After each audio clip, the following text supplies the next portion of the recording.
തിരുവല്ലയിൽ പെൺകുട്ടിയെ കടത്തിക്കൊണ്ടുപോയ കേസിൽ 3 പ്രതികളെയും ഇന്ന് കോടതിയിൽ ഹാജരാക്കും. അന്തിക്കാട് സ്വദേശികളായ അതുൽ, അജിൽ, ജയരാജ് എന്നിവരെയാണ് ഹാജരാക്കുക. വാർത്തയുടെ കൂടുതൽ വിശദാംശങ്ങളുമായി പത്തനംതിട്ടയിൽ നിന്നും സന്തോഷ് ചേരുന്നുണ്ട്.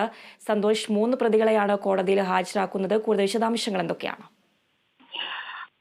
കഴിഞ്ഞ ദിവസം ഈ തിരുവല്ലയിൽ നിന്നും പെൺകുട്ടിയെ കടത്തിക്കൊണ്ടുപോയ കേസിലാണ് ഇപ്പോൾ ഈ 3 പ്രതികളെ ഇന്നലെ പോലീസ് കസ്റ്റഡിയിലെടുത്തത്. അവരെ ഇന്ന് രാവിലെ കോടതിയിൽ ഹാജരാക്കും.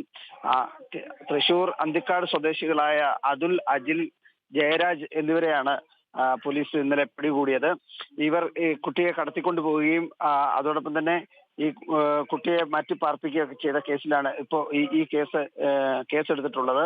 പോക്സോ നിയമപ്രകാരവും അതുപോലെ തന്നെ കിഡ്നാപ്പിംഗ് നിയമപ്രകാരവും ഒക്കെയാണ് ഇവർക്കെതിരെ കേസ് ചുമത്തിയിട്ടുള്ളത്.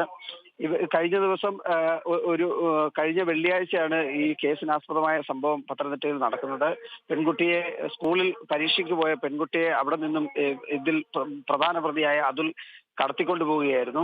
തുടർന്ന് ഈ പ്രതിയെ സഹായിച്ചു എന്നുള്ളതാണ് അതിലും അജിലും ജയരാജും ചെയ്ത കുറ്റങ്ങൾ. എന്തായാലും ഈ കുട്ടിയെ കടത്തിക്കൊണ്ടുപോയി അതിനുശേഷം ഇന്നലെ വെളുപ്പിന് 4 മണിയോടുകൂടി തിരുവല്ല പോലീസ് സ്റ്റേഷന്റെ പരിധിയിൽ കുട്ടിയെ എത്തിച്ചിട്ട് പ്രതികൾ മുങ്ങുകയായിരുന്നു. തുടർന്ന് മൂവാറ്റുപുഴയിൽ വെച്ച് അതുലിനെയും അതോടൊപ്പം പിന്നീട് അജിലിനെയും ജയരാജിനെയും അന്തിക്കാടുള്ള വീട് വളഞ്ഞുമാണ് പോലീസ് പിടികൂടിയത്. ഈ 3 പ്രതികളെയും ഇന്നലെ ഉച്ചയോടുകൂടി തിരുവല്ലയിൽ എത്തിച്ചിരുന്നു. തുടർന്ന് നടത്തിയ ചോദ്യം ചെയ്യലിൽ ഇവർക്ക് മയക്കുമരുന്ന് അടക്കമുള്ള കാര്യങ്ങളിൽ ബന്ധമുണ്ടെന്ന് കണ്ടെത്തുകയും ചെയ്തിരുന്നു പോലീസ്.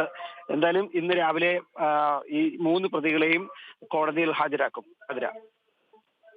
വ്യക്തമാണ് സന്തോഷ്. തിരുവല്ലയിൽ പെൺകുട്ടിയെ കടത്തിക്കൊണ്ടുപോയ കേസിൽ 3 പ്രതികളെയും ഇന്ന് കോടതിയിൽ ഹാജരാക്കും. അന്തിക്കാട് സ്വദേശികളായിട്ടുള്ള 3 പേരെയാണ് കോടതിയിൽ ഹാജരാക്കുന്നത്. വിവരങ്ങൾ നൽകുകയായിരുന്നു പത്തനംതിട്ടയിൽ നിന്നും സന്തോഷ്.